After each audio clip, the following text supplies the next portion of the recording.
shortly after I retired, I joined a hiking group, which is with people who I worked with in the past, or we all worked for the same company.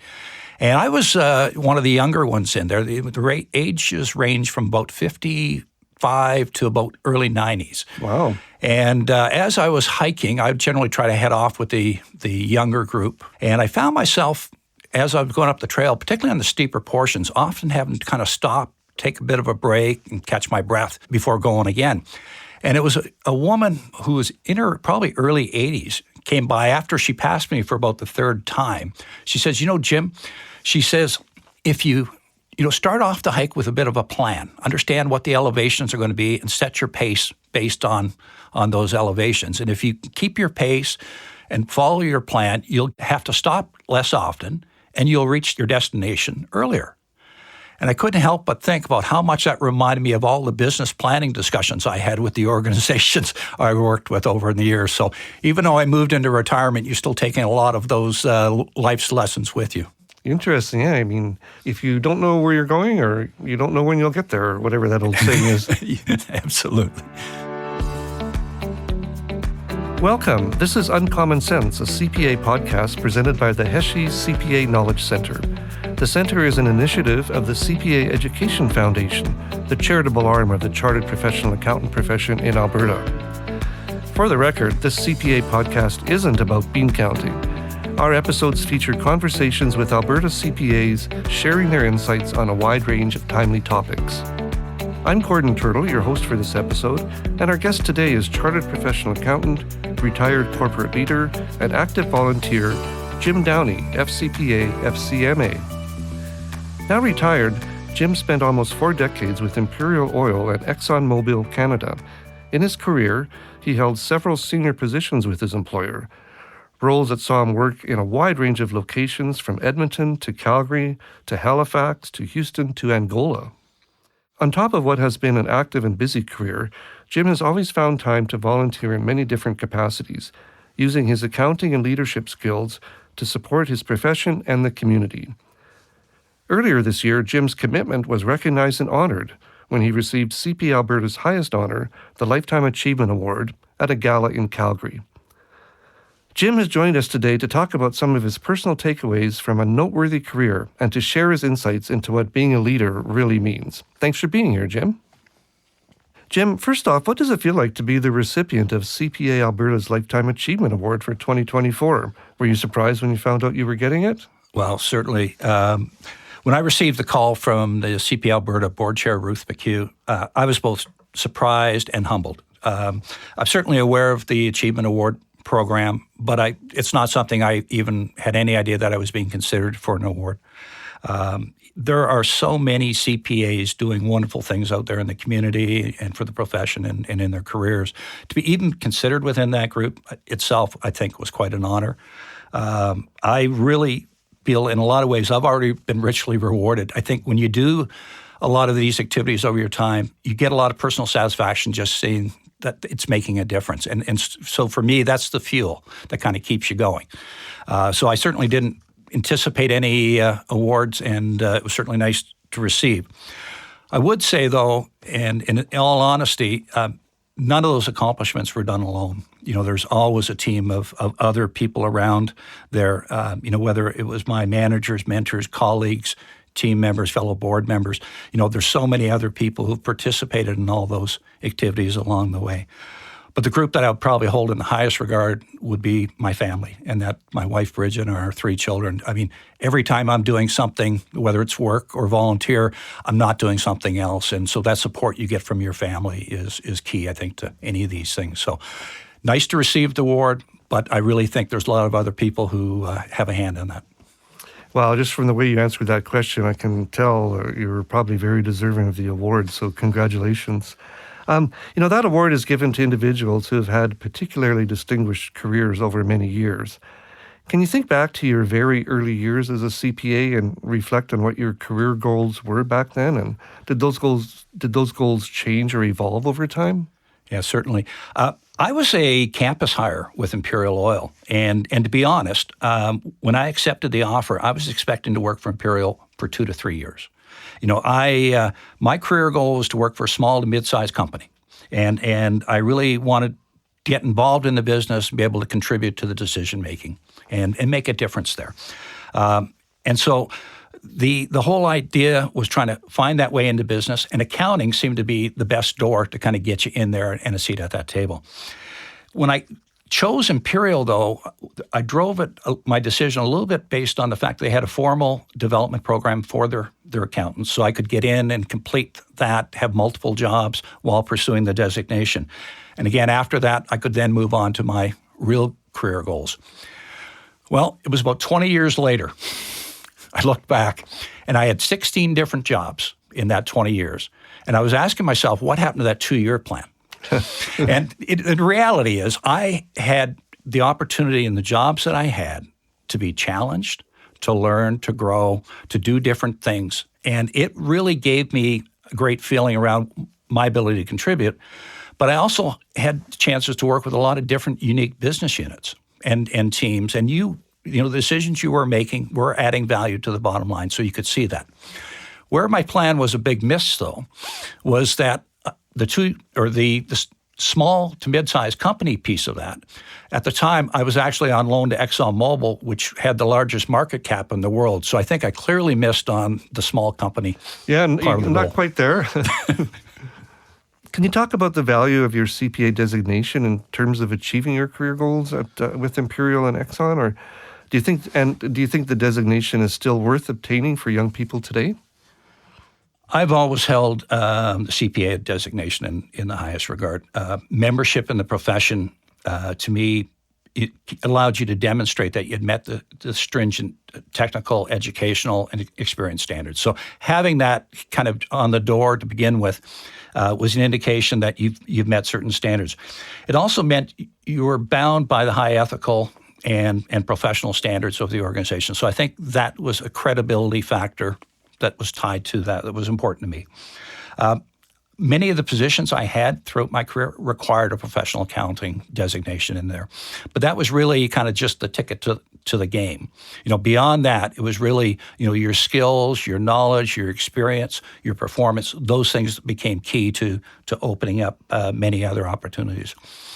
The other benefit I found with the CPA is as I was given opportunities to work in foreign countries, whether the U.S. or internationally, having that designation was a critical part of that application while we were looking for the work permits and everything else, that countries recognized that designation. You're asking about the value going forward here, and I think there's tremendous value in the designation. We've got certainly changing standards occurring out there around reporting. Technology changes that we're looking at today are going to impact businesses significantly. And I think the discipline and understanding of business that CPAs have really positions them well to fill that space. I'd also say my value of this in the future is I was happy to see one of my children pursue his CPA designation. So I'm certainly betting on the success on that in the future. Wow, that's great. Sometimes I hear, accountants aren't going to be needed anymore. There's an app that can do that, or AI will be able to do that. Is that true? Like, is there still a wide open range of prospects for CPAs, do you see, in the future? As long as businesses have to make decisions, and understanding the risks of their environment and how to move forward, you're going to need people to contribute to that. And you've got to understand how these decisions will affect your business and how your business is going that will influence what decisions you want to make. So you've got to be looking at both sides. I don't think there's any profession better suited than CPAs are to provide that advice to business or to assist in that decision making. Excellent. How do you see the role of CPAs changing in today's workplace? As you know, CPAs are certainly more than accountants. They hold the important seat at the business table and providing advice. And whether that's in the business sector, the not-for-profit, or the public sector, there's CPAs sitting around all of those tables providing advice. Their knowledge and skills are essential to keep these organizations in well positions for the rapid changing technology.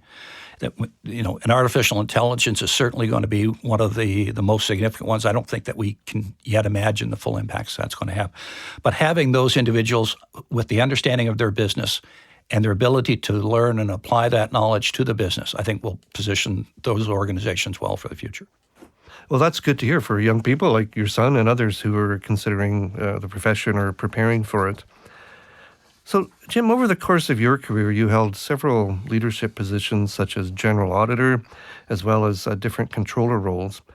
What did you learn about how to be a good leader over the course of those years in your career? And what for you are the keys to being an effective leader these days? For me, leadership skills are developed from our experiences, including our successes and failures. And I can certainly admit I've had plenty of both. I believe that we can learn a great deal from observing other leaders and seeing what they do that we want to incorporate and the things that they do that we want to modify. There are some cornerstones to leadership that all good leaders must have, and that's your integrity, your accountability, your decision-making, communication skills. All of those have to be present in order to be a strong and effective leader. But I also found as a leader, it was important to create an environment for the organization where everyone feels they have a chance to be heard, to contribute, and to be successful. And to me, that was key, that you had that right functioning organization there for that. And in order to do that, you need to invest the time into getting to know the people and be able to communicate well on a two-way basis. And, if you're going to be an effective leader there, you've also got to be able to remove barriers. And a big portion of that is what can you do to help your team or your organization function better? And so you see yourself in that role, I think you'll make a bigger difference to your organization. Well, following up on that, when we were talking earlier, you mentioned that a vital characteristic of a good leader is the ability to help others uncover their true potential, whether as employees or as human beings. And that's kind of what you were just saying, I think. But can you expand on that a bit, perhaps, and talk about how older professionals, well, I guess all professionals, but in particular older professionals, can help younger people reach their potential? One of the areas that made me feel most alive and energized involved supporting the development of early career professionals. And I'll use the early career, later career, rather than the younger and older. Good plan. But I think being able to help people who are early in their career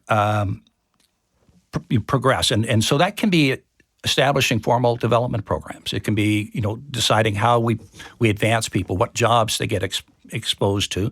Or it can be as simple as, participating in mentoring of those individuals, or there being a sounding board for them, to try to help them really make a difference.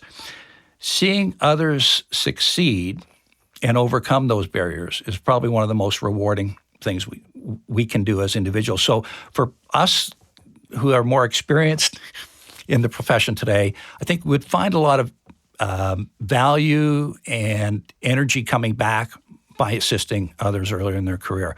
And I always felt that by participating in those kind of programs, I was getting more out of it than I was contributing. So it's a great way to spend time, and it's a great way to make a difference for other people. Yeah, and in many cases, you'll probably never know how important and valuable your contributions, or even the small things that you do, You just don't realize it sometimes. Many people learn leaderships from being in the business world, being at work. But of course, leaders also are needed in roles outside of the workplace. Can leadership skills one hones during a career be applied outside of the office? Absolutely, Gordon. I believe, as I mentioned earlier, most of our leadership skills are developed from our experiences. And the more opportunities we have to lead, the more opportunities we have to learn. And so I think volunteering can introduce you to a whole different perspective of ability to master new skills, different ideas, different approaches to that. You have an opportunity to work with people who likely have come from other different work cultures and get exposed to that type of decision-making. Community and professional organizations like CPA certainly need leaders in there with proven leadership skills, and they will benefit from that. People come to the table with a variety of skills, and we need, some of the times it may be marketing, it may be fundraising, it may be social development skills. Leadership is one of those skills that are needed, and it really does give the organization a chance to pull all of those other things together, prioritize, and set plans in place to take actions. I would say, however, it's a two-way street. Volunteer organizations are also an excellent place to develop leadership skills. And some of this may even happen before we get into the workplace. At universities and our community organizations, we have a chance to first volunteer, and as we're volunteering within those, we can take on further leadership roles. So those organizations are a tremendous opportunity for people who are not in formal leadership roles today to get in there and learn. And I would argue you'll learn things in those volunteer leadership roles that you can bring to your workplace as much as you can take learnings from the workplace into the volunteer areas. That is so true. I can think of examples from my own life where that was certainly true. So that's a really good point. I want to come back to community and volunteering in a second, but first, in the video profile of you that CPA Alberta made when you received the Lifetime Achievement Award, you spoke about a person in your life who overcame some very real obstacles to obtaining her CPA designation. Can you share that story for our listeners today? And further, what do you see as the obstacles and barriers facing some people in 2024 as they work to build their careers? Yeah, the Achievement Award gave me an opportunity to reflect back on my life and career. And one message that really stood out the strongest for me was that we should never underestimate the positive impact that we can have on others. And the story I shared on the video was about a partner in the late 60s with a CA firm approached one of his administrative staff and asked her if she would like to pursue her chartered accounting designation. And at the time, there were very few women CAs in the province. And this particular individual was in her late 30s, a single mom of 4 pre-teenage boys. I can only imagine the discussion the partner had with his partners at the time, as she likely wasn't their typical articling student, or candidate for that. Taking on the challenge to pursue her designation would mean 5 years of correspondence courses and summer school. At the same time, she would have to juggle a busy job, managing family commitments, certainly no small feat. She accepted the challenge, and 5 years later, she received her designation and went on to have a successful career as a professional. Last year, at the age of 91, she received her 50-year CPA PIN. Wow. I doubt that partner ever knew the full impacts from that opportunity he provided. Becoming a professional accountant not only changed her life professionally, financially, it also had a significant impact on the lives of her children. As one of her 4 sons, I can tell you that it certainly had a positive impact on me, including my career choice, volunteer roles, and impacted, my family and their careers. Gordon, I wouldn't be receiving, the award that I received here had not that partner made that offer and my mother make that choice to pursue that. It really has a huge impact all the way down. And I think, that's part of trying to do the things for others out there. You may never know what the full impact is, but you trust you can help somebody else out along the way. So I certainly hope I've been able to pay some of this forward. Now, more importantly, where are we today? I think in the case of women in the profession, women are almost, but not quite, 50% of our membership today, but they do represent more than 50% of our new members coming in. So I think we're making progress there. I would argue that we're not there yet on C-suite opportunities and board opportunities. Again, progress is being made, but not at the rate it needs to be. Further, there are a lot of underrepresented groups today. And I think all of us really need to consider, are there things we can do to kind of help others along the way? Because none of us got here alone. And I really do think, we have some obligations to pay that forward. And what a nice way to do it. Wow, that's an incredible story about your mother. I mean, I can only imagine how difficult that would have been for her, as you mentioned, with a job and a family and doing all that studying, because it's a very rigorous program to get your designation, and I'm sure it was back then as well. Well, thanks for sharing that, and thanks for your insights about the obstacles we're looking at today. So back to community involvement and volunteering and so on. You have been extensively involved in the community and the profession. Why has that been so important to you over the years? I think part of it is paying things forward and feeling that obligation that, to help others out there. But I've been an active volunteer in the community, really since before my career began. And I've always tried to focus on priority areas that I believe I can have an impact. In the early years, it included, the things such as coaching our kids in hockey and soccer. Those opportunities led to opportunities to be on the board or treasurer of the league or of the teams themselves. Later, I got involved in broader community programs, and those would be the United Way or community foundations and Economic Development Commission, things broader for the overall community. And even recently, in my retirement, I've recently been the president and board chair for the company's Inuitan, or retiree organization that does all of these hiking things and types of activities that we do. But I feel that if you value the impact a community organization has, then you need to be there to help contribute to it. And I think that's important. Now, if I look at the profession, as I mentioned earlier, I've always been a very proud CPA, and I feel strong obligation back to it. And my involvement within the profession really began a few years after I received my designation. And similar to many others, I first got involved in some chapter activities and some of that there. That led to an opportunity for me to serve on a professional development committee on a provincial basis, and which was great to have a chance to see the organization and see how it worked. A few years later, that led to me joining the Legacy CMA board, and then moving on to be board chair and serving on the CMA Canada board.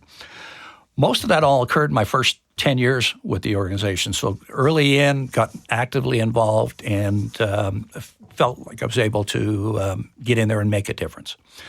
Since then, it really has been an ongoing interfacing with the organization, and there's a wide range of activities, whether it's speaking at conferences, events, marketing efforts, employer programs.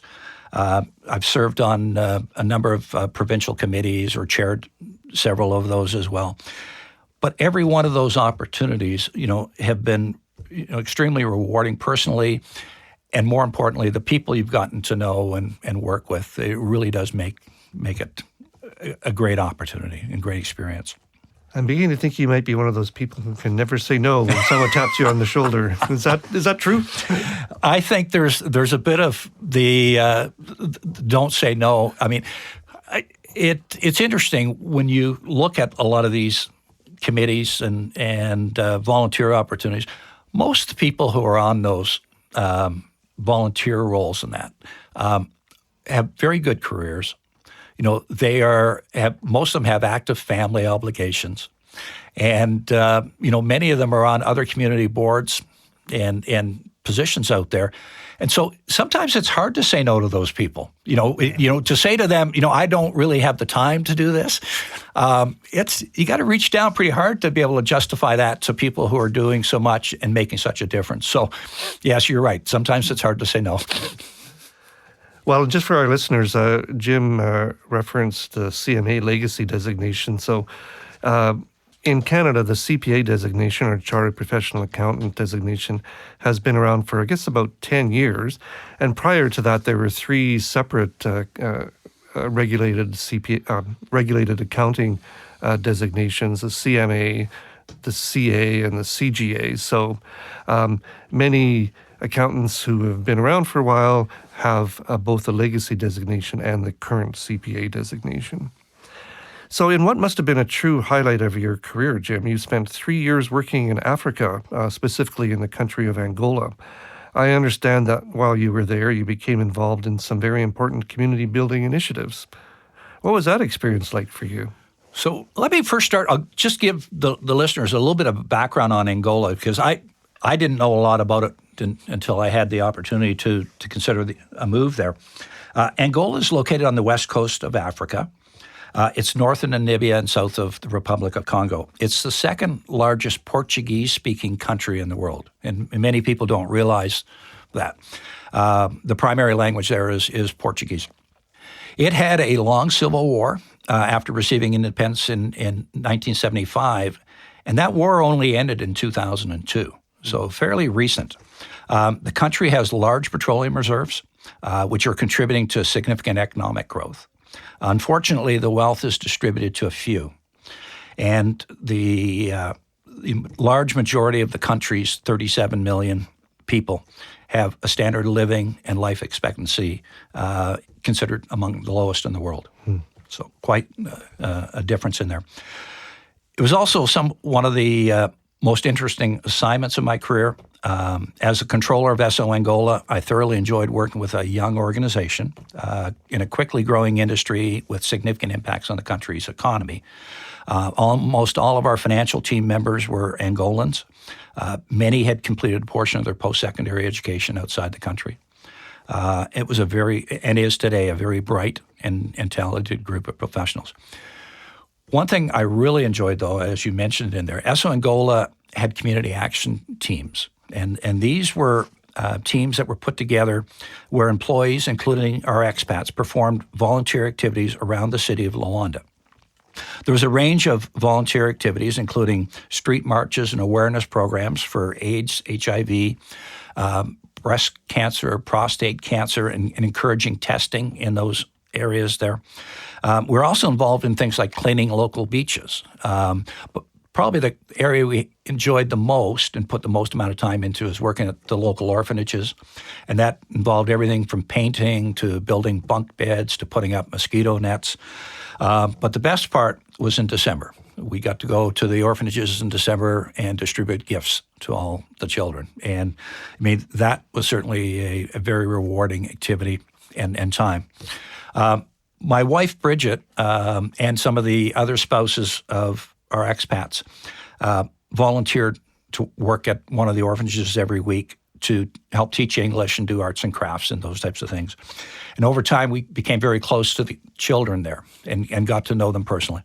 And it was interesting. Last week, we heard back from the orphanage there and at SO Angola that one of the girls that my wife had become very close to, it would have been a 12 or 13 years old at the time, is now returned to the orphanage as a professional nurse. Wow. So to see the girl progress that way and to be able to come back and assist in the orphanage she grew up in, that's a pretty big thing for them. Yeah, well, that's a really rewarding type of experience to have for you and your wife. Would you say that your Angola experiences changed you or your perspectives on the world? And if so, how? And what did you learn about yourself while you were there or from being there? It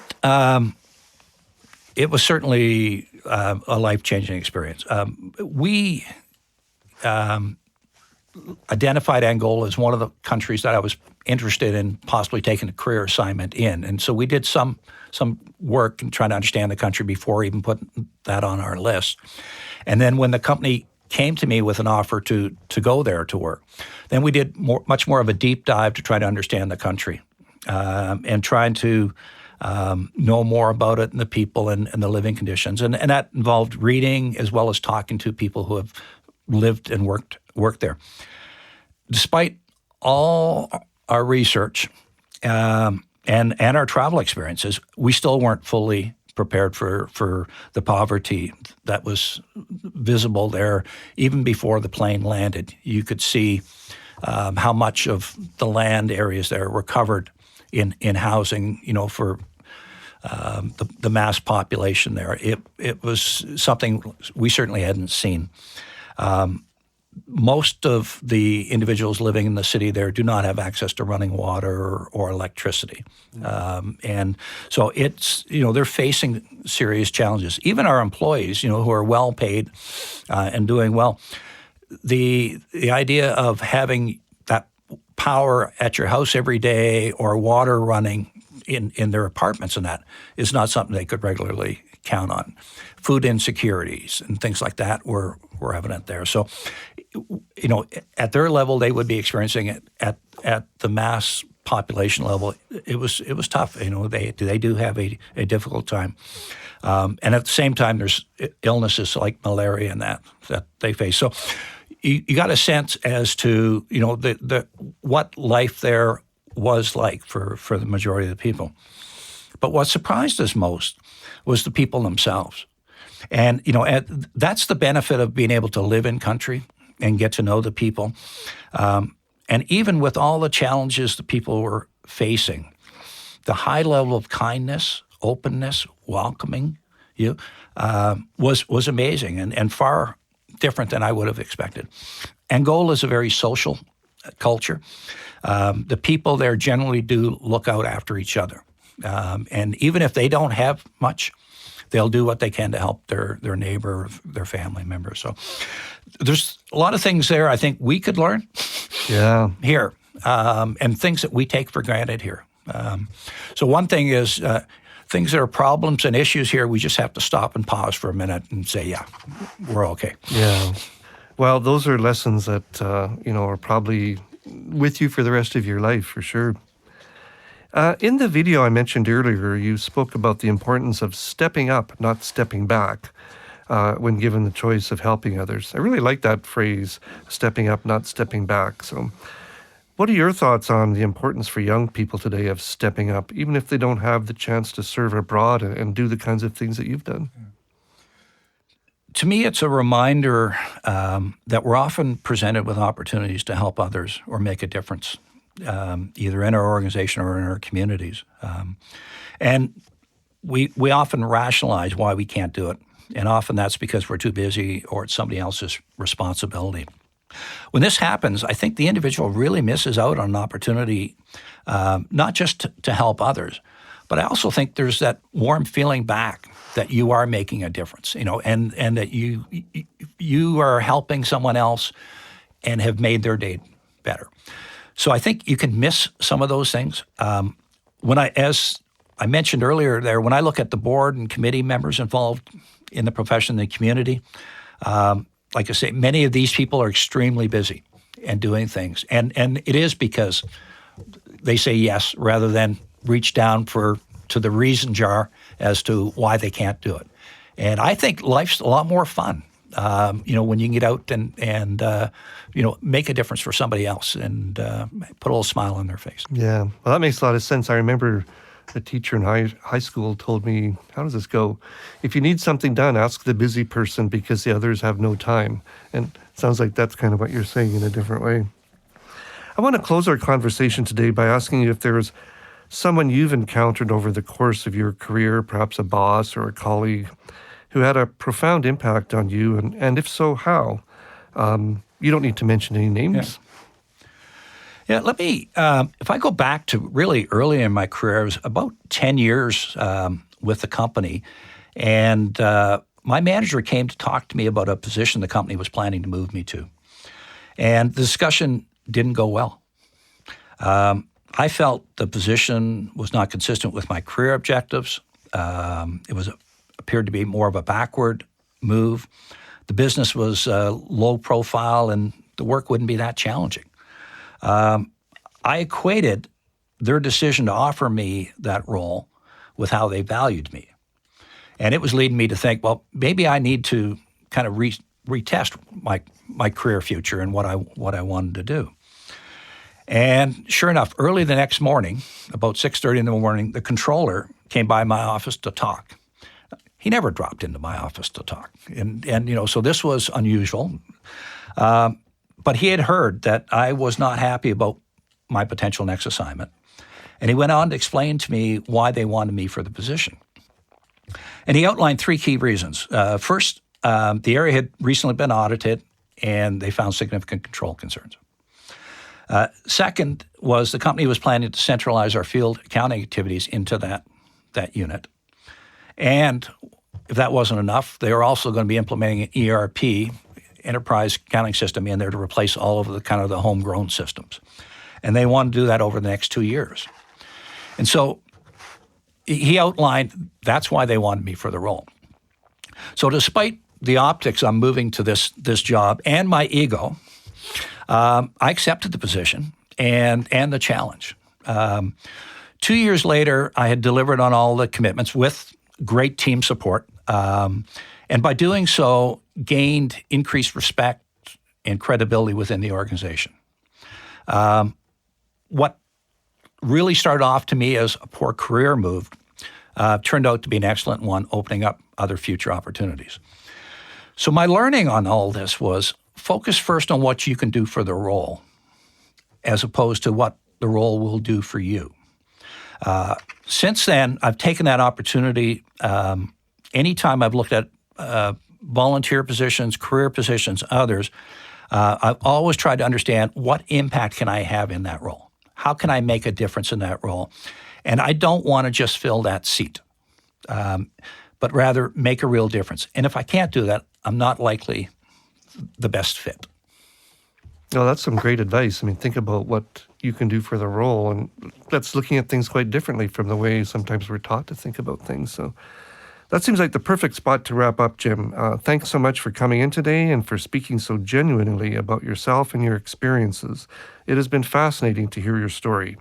I hope we'll have opportunities to talk again in the future. Thanks, Jim. Thanks, Gordon. The Uncommon Sense podcast is presented by the CPA Education Foundation and funded by the Heshe CPA Knowledge Center. The Knowledge Center was created through a generous donation to the CPA Education Foundation by the late Brian Heshe. Brian was a distinguished Albertan, business leader, CPA, educator, and community builder. His generosity and commitment to education underpinned his good works across Alberta throughout his lifetime. We would like to acknowledge that the CPA Education Foundation offices are situated on the traditional Treaty 6 and Treaty 7 territories and Métis Nation homeland. The Foundation acknowledges that we reside on traditional and ancestral territories of many Indigenous, First Nations, Métis, and Inuit peoples. Their histories and culture influence our community to this day. The CPA Education Foundation is committed to helping build a province where Indigenous people and their voices and experiences are heard, valued, respected, and celebrated. Technical and recording services for this podcast provided by Wolf Willow Studios in Edmonton. If you enjoyed this podcast, please be sure to like, subscribe, and tell your friends about us. If you have any comments on the podcast, write to us at cpaef@cpaalberta.ca. To learn more about the CPA Education Foundation and the Heshe CPA Knowledge Center, visit cpaalberta.ca/foundation. Thanks for listening.